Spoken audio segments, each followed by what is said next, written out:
आ गया कि ग्रहण में हम भी अपनी और आपकी नकारात्मकता जो है, आसपास की जो वाइब्स हैं नेगेटिव, वो भी दूर कर पा रहे हैं। बिल्कुल ठीक आपने कहा, लेकिन एक सबसे बड़ी बात यह है कि जब आप ग्रहण कहते हैं तो आपके दिमाग में अचानक से डर भी आता है, उत्सुकता भी आती है, आप डर के माहौल में भी आ जाते हैं कि ग्रहण लग रहा है, आपको ये नहीं करना है, आपको वो नहीं करना है। लेकिन एक बड़ी बात ये भी है, ज्योतिषी भी कहते हैं, वैज्ञानिक भी कहते हैं कि जितना डरना है उतना ही अच्छा भी है। वो ऐसा इसलिए भी क्योंकि आप स्पिरिचुअलिटी से जुड़ जाते हैं, आप ध्यान लगाते हैं, आप मेडिटेट करते हैं, आप इस तरीके से स्नान करते हैं, आप दीपों को प्रवाहित करते हैं। तो ये तमाम काम आप चाहें बाकी दिन करें ना करें, लेकिन एक ग्रहण के दौरान आप ये सब करते हैं। राशियों पर फर्क पड़ता है, क्यों पड़ता है? क्योंकि ग्रहों की चाल बदलती है। जरा देखिए, बड़ा अलौकिक दृश्य होता है। शायद इन लोगों को वैज्ञानिक दृष्टि से ना मालूम हो, धार्मिक दृष्टि से ये काम कर रहे हैं, लेकिन वैज्ञानिक दृष्टि से भी बड़ा महत्वपूर्ण हो जाता है। आपने स्नान कर लिया, आप क्योंकि पृथ्वी की जो छाया है वो चंद्र के कुछ भाग को ढक लेती है, इसीलिए जो शीतलता आप चंद्र से देखते हैं या चंद्र से जो आपको अच्छी वाइब्स मिलती हैं, ये जो चीजें मिल पाती हैं वो नहीं मिल पाती, इसीलिए कहा जाता है कि स्नान कर लीजिए। हम शालिनी का एक बार फिर से रुख कर लेते हैं। शालिनी, जैसा मैंने कहा, आपका मेरा सौभाग्य भी, हम ऐसी जगह खड़े हैं, लगातार हम तस्वीरें दिखा रहे हैं, लेकिन अब कुरुक्षेत्र में थोड़ी भीड़ कम होनी शुरू हो गई है।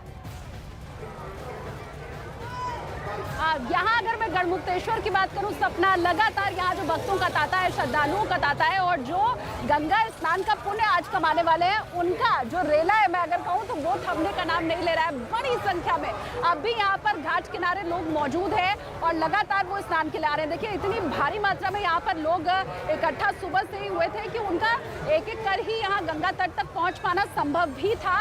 और वो जरा दूसरी तरफ की तस्वीर आप देखिए, ये मैं जिस छोर पर खड़ी हूँ उसके सामने दूसरी तरफ कितनी भारी तादाद में वहां लोग स्नान कर रहे हैं, वो भी आपको अगर जूम करके मेरे कैमरा पर्सन राकेश तस्वीरें दिखा पाए तो आप देखेंगे कि सैकड़ों हजारों की संख्या में गंगा के इस पार और लगभग उतनी तादाद में गंगा के उस पार भी लोग स्नान करते दिखाई दे रहे हैं। ये कच्चे घाट है, वो जैसा वाराणसी के पक्के घाट है वैसा यहाँ पर माहौल नहीं है, कच्चे घाट है, और इसीलिए यहाँ पर संभावना ज़्यादा है कि अगर पानी गहरा है तो लोग उसे पकड़कर आगे बढ़े, और इसीलिए बांस बलियां भी लगी हुई आप देख पाएंगे। तो न सिर्फ गंगा के इस तट पर, गंगा के उस तट पर, चारों तरफ बड़ी तादाद में यहाँ पर लोग इकट्ठा है, और खासकर महिलाएं और बुजुर्ग महिलाएं मुझे इसमें बड़ी तादाद में सपना दिखाई दे रही हैं, जो कि जिनकी आस्था, जाहिर सी बात है, मैं ये समझ सकती हूँ, मान सकती हूँ कि शायद ज़्यादा होगी। पहले यहाँ लोग गंगा स्नान कर रहे हैं, फिर उसके बाद ऊपर आ रहे हैं, और ऊपर आकर यहीं घाट किनारे ही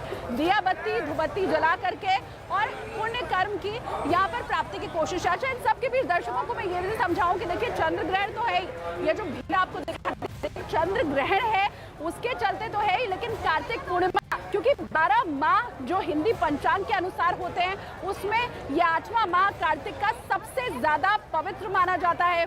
पूरे एक महीने तक आप अगर बाकी के 11 महीने को गिने और कार्तिक माह को अगर आप गिने तो सबसे ज्यादा जो त्योहार हमारे हैं वो भी इसी महीने में पड़ते हैं।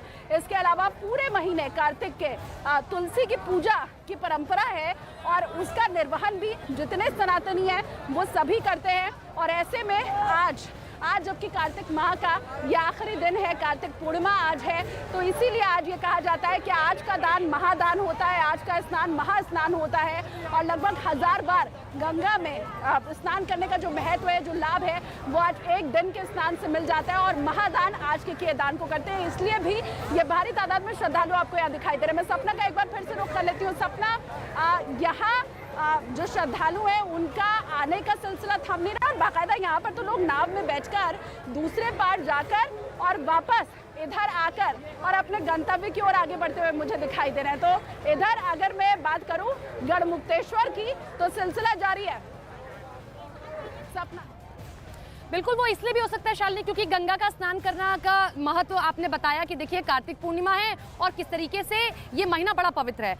आपने दान का जिक्र किया शालिनी, मैं आपको दिखा दूं कि देखिए, वो दान कोई भी हो, आप किसी जरूरतमंद को दान कर रहे हो, आप ब्राह्मण को दान कर रहे हो, आप किसी न बोलने वाले व्यक्ति को दान कर रहे हो, जानवर को कर रहे हो, वो भी दान होता है। वो देखिए, जैसे ये आटे की गोलियां बनाई जा रही हैं, यहाँ पर ये आटे की गोलियां जो यहाँ मछलियां होंगी उनको डाल दी जाएंगी। तो अब आप समझिए कि आज ये भी दान है, छोटी से छोटी चीज आप किसी को भी दे दीजिए, आज वो भी दान है। ये महिलाएं दीप इस तरीके से जलाएंगी, आरती करेंगी इस तरीके से और उन्हें प्रवाहित कर देंगी। ये छोटी छोटी गोलियां इन अम्मा ने बनाई हैं। मैं इनसे अगर बात कर पाऊँ, अम्मा ये छोटी छोटी गोलियां बनाई हैं आपने, हाँ, ये प्रवाहित करेंगी अब, हाँ ये मछलियों को डाल देंगे।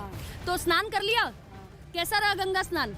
आपका स्नान कैसा रहा? ठीक है। चंद्र ग्रहण है, कुछ कम असर होगा? आपने तो स्नान भी कर लिया, हाँ, अपने परिवार के लिए कामना की, स्नान कर लिया। तो देखिए आपने सुना कि किस तरीके से स्नान किया, अपने परिवार के लिए कामना की। चंद्र ग्रहण निश्चित तौर पर वो कोई भी ग्रहण हो, क्योंकि चंद्रमा और सूर्य को राहु और केतु परेशान करने का काम करते हैं, ये धार्मिक मान्यताओं के अनुसार है। लेकिन अगर आप वैज्ञानिक दृष्टि से देखेंगे तो इसकी कुछ और नजरिए।